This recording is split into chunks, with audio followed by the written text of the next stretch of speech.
It's double logoed. That's why I ordered it, double logoed. Because then everyone can see that you're using it, and I know I'm using it. Brilliant. Can't they? Clever. That's why you get paid the big bucks.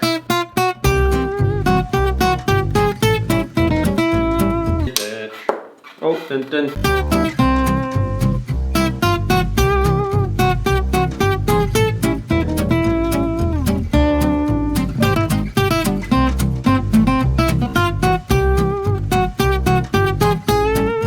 Well, good morning, everybody. Welcome to the Sunday morning show. Good morning, Leicester. And we now officially have 2 mugs, and they actually do have coffee in. So hopefully you're all enjoying a coffee with us this Sunday morning, nice and early.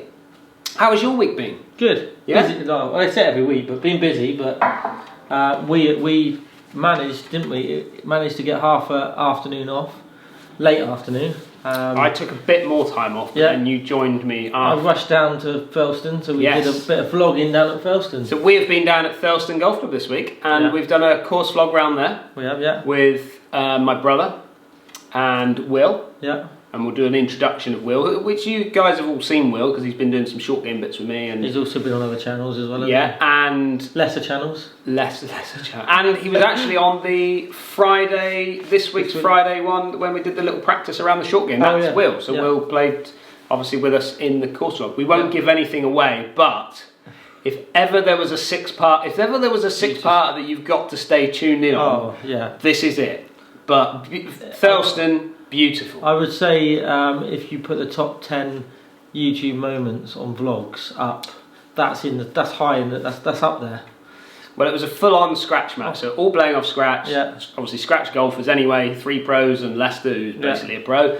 So yeah, it was a great match. Yeah, it was good. Fantastic match. So you've got to make sure you watch all 6 parts. Course was unbelievable. Yes, course. We couldn't have got a better day. Brutal. Yes, You played good.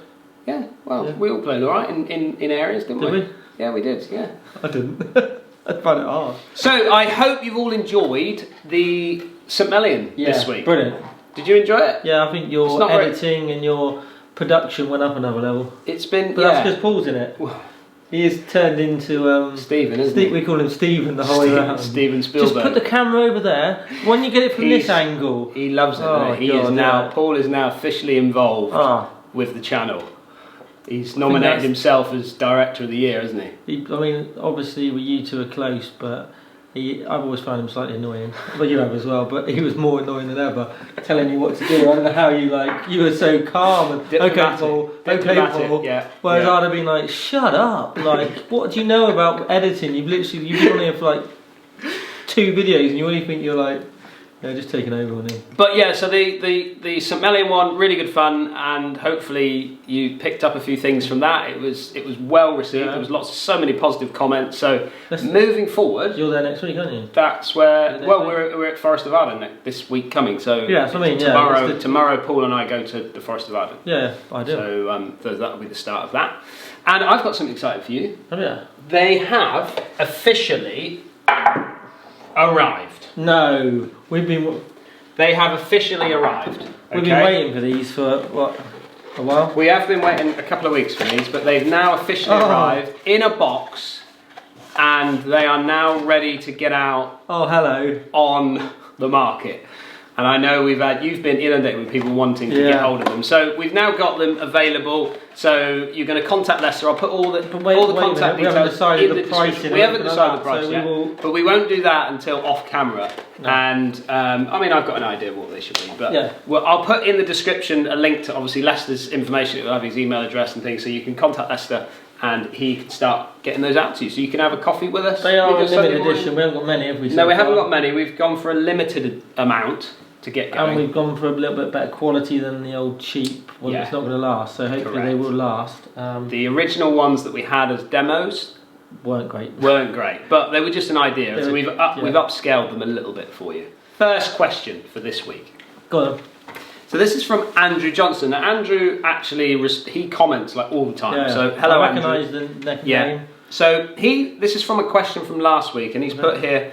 Question for next Sunday, serious golf match. Yeah. Doesn't have to be filmed. But who would win, or who wins, Dan or Leicester? Dan. So me and you having a serious golf match. You're a better golfer than me now. But actually, to me, it's not about who would go out and win, because Leicester and I would have a good game out on a golf course. I reckon if we played scratch and we played 18 holes, depending on, I'd probably have more chance on different types of golf course. Yeah. But I'd say I'd probably beat you once or twice out of 10. Well, I would say you're more steady. You're a lot steadier than I am. I'm more spectacular. Like I could bang in 3 or 4 birdies, whereas you could knock in you could par every hole, and I lose balls. You don't lose balls. So another question came in, and I can't find it on there, but it was another question came in that asked what handicap, if Paul and I did a handicap, which we don't because obviously we're pros, so we play off scratch. What would our handicaps be? Now your scratch. Aren't you like point? What are you point? Yeah, I mean, at the moment you're 0.4 or 0.3. Somebody asked me a question, just sent me a message asking me what my scores range from last year in competitions. Yeah. And I played 10 rounds qualifiers last year, which is about what I do generally. And 2 of them were at Churston, 8 were here, and my scores ranged from 68 at Churston, which is 3 under standard scratch. Yeah. To 75 round here, which is 7 over standard scratch. Okay. But that was my highest score. Yeah. And majority of them were. So I got cut at Churston. Then I hit the buffer in 1 round, got cut in the other round, and then at Torquay I only had 1 round where I got cut, so I shot under par. And in the other, so that'd be the other 7 rounds I went up 0.1. But I wasn't. They weren't disastrous scores. I was missing buffer by 1 and 1 or 2, yeah. So that's where I was sort of at. So I would say both of you are better than me. Yeah, but I put a response to that. I said that my handicap would be probably between scratch and +1. So I would be off like scratch or +1. I think it'd be plus. I definitely think it'd be +1. Yeah, probably +1 now. But then I put Paul as like a +3, +4 handicap. Because Paul turned pro off +2. Shaking +3, and he's a better golfer now than he was when he turned pro. And I turned pro off like scratch, or I was like 0.5 or something like that. So you're a better golfer now as well. I'm a much better golfer than I was. I got worse from turning before I turned pro to now. Yeah. So when I was a pro, I was worse than when I was an amateur. Yeah, you struggled as a pro. Because the standard scratch at Churston before we turned pro was par 70, standard scratch 70, and he used to go to 69. I'd played everything at Churston, never avoided cop, and I turned pro off 1. I was low 1, so I was nearly scratch. But when I came back, I joined Churston, the par was 70. It was exactly the same course, standard scratch 72. Yeah. So it was almost like a 3-shot swing. So I would say generally my handicap at the moment would be 1-2 handicap on current form. Okay. I haven't played a qualifier. Yeah, you've not been playing any comps, have we? So moving on though, the story is like it's a funny story because there's another part of it which we definitely couldn't share on camera, unfortunately. No. But Leicester and I, when we were amateur golfers, we were young. We were probably 15. I was probably 15, 16, maybe. We got into the match play, like the semi-finals or quarterfinals. I can't even remember which one it was, but. Because we were playing so much golf around the county, no, we couldn't squeeze in these matches. So we decided we had 1 day off, which was like a Sunday or something, and we decided to go to the golf club and get both of these matches played, which was the junior captain's cup or something, and then it was the men's scratch trophy. Yeah, and we were both off of the same handicap. We were both off the same handicap. So in the morning we went out and played the junior match. I think it was either the junior match in the morning and then the scratch match in the afternoon, both off scratch anyway. But Leicester, I won the morning, so I won the junior match, and then Leicester won the afternoon match, which I remember going home thinking, what? How did I let him win the big one, and I'm now walking away with the junior one? Yeah. So that basically summed up our junior golf together. 1 week he'd win, the next week I'd win, next week he'd win, and if we played matches as in for the club, he would be number 1 week, I would be number 1 the next week, and that's how it went. I would say when sort of you got better than me when you were sort of 17, 18, you were really shooting some, that's one summer, you massively improved. Yeah, that was when I went to the county. Yeah, and you went up another level, and then it took me maybe. You doing that gave me the motivation to think, hang on a minute, I need to now practice more, and then I got to that level, and I'd say when you were coming back from uni and stuff, at that time I was probably slightly better than you, I'd say. Yeah, I would agree. At that time. So we kind of both went like this. Yeah. Literally went like that. You'd definitely be. I'd like to still have a proper game. Yeah, where we play an 18-hole vlog and like serious golf and maybe like play a straight play or maybe straight play and match play. Yeah. And then just see. But I would say I would definitely say Dan's a better player than I am. So hopefully that question is answered for Andrew. But thank you, Andrew. Thanks for your question. And again, everybody else, if you've got any more questions, please send them in. So we had a message in from the Bushnell about a Bushnell. Where does the Bushnell read from? Is it down on the floor, or is it where you stand up and read it from your eye line? I've contacted Bushnell. We didn't know, did we? Like, it's a good question. Yeah. But I phoned Bushnell and they said that it's from the eye line to that point, so it's a flag. So over that period or that space, it wouldn't be a massive change. So it's from your eye line. Yeah, is what Bushnell are telling me. I had another question as well. Yeah. Someone on Instagram mentioned that why is Dan using a regular shafted driver, and I said he's not. Like, I see him tinkering around. We talk about our golf stuff. Yeah. And he said you need to watch this video. I do generally watch every video, whether I'm in them or not, just to see what's going on. Where I am. You show me them before they go out, etc. But they said Dan's got a regular shaft driver. And I said no, he hasn't. I know what he's got in his driver. He's got the hazardous smokes in a 6.0. Yeah. He's got it in his driver free, and then you've got the tailor-made shaft. Yeah. X in your 5-wood. Correct. And he's like, no, you're wrong. Watch this video. There's one of the videos I watched. So fair play to him. He caught me out, and I saw that the video you were using 5.5, but you've popped that in there without discussing it with you, which so I'm actually I apologise for that, because normally I run most things past you, and normally you get the try before I do. So. What's the reason then? Like, what is... So I was fitted in a TS3 head, Titleist TS3 head, A1 setting, and this one... That's standard loft lie, isn't it? Yes, A1, and then I was fitted for a 6.0, which goes right in line with everything else that I use pretty much in the bag. But the reason why I went to a slightly softer shaft, and it feels a little bit lighter at the bottom for me. So when I get towards even though it is a 60-gram shaft, it's the same. But at the bottom, when I come through, it just feels like I've got a little bit more. It feels lighter in my hands with it.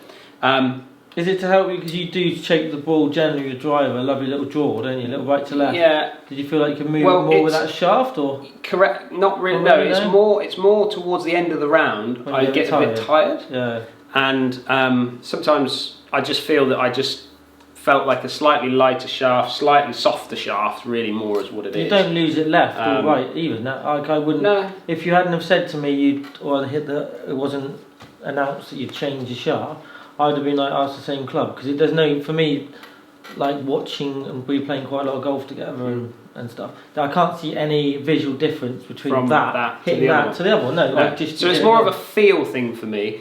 But I've also got something else that I want to share with you, which I was working on, that's helped me massively with my driving, but we need to head over to the quad to do that. Right, I'm going to hit you 2 shots, okay?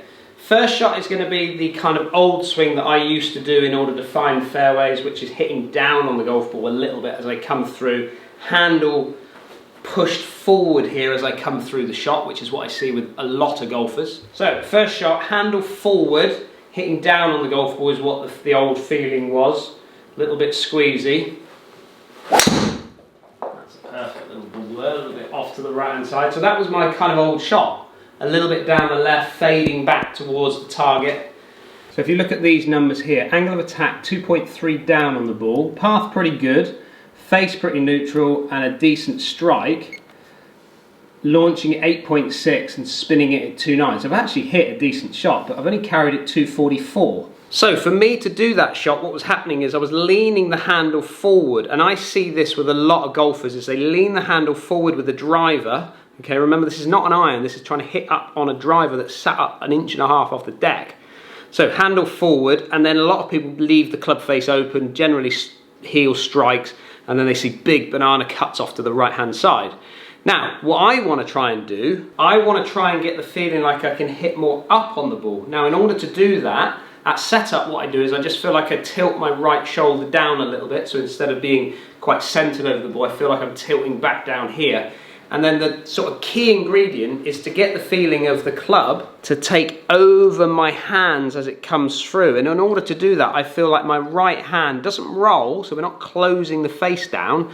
It just feels like my right hand wants to almost flick. So I feel like the hinge is kind of this way. So the vision impact for me, if I took a photograph from that position looking at me here, I want the impact position to feel like it's more there. So my hand's kind of in line with where my club head is, whereas in the past I would always be a little bit here, and this is, quite, again, like I said, very common in the fault of what I see.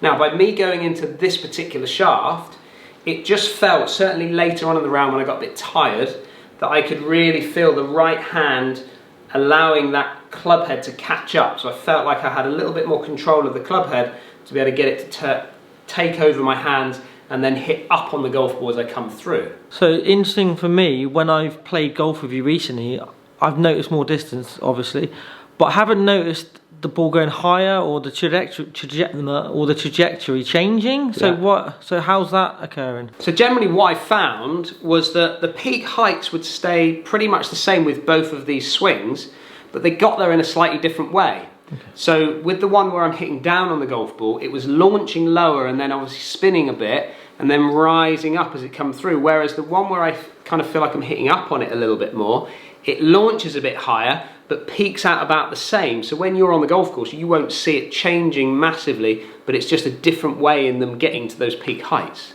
Which is obviously increasing the distance. Correct, so they're lowering the spin, getting the launch up, getting out there, basically optimizing where I'm trying to get with the driver. So this time I'm just going to feel like the right hand takes over, feel like that slight lean address to my right hand side, and allow me just to feel like I can launch up on it a little bit more.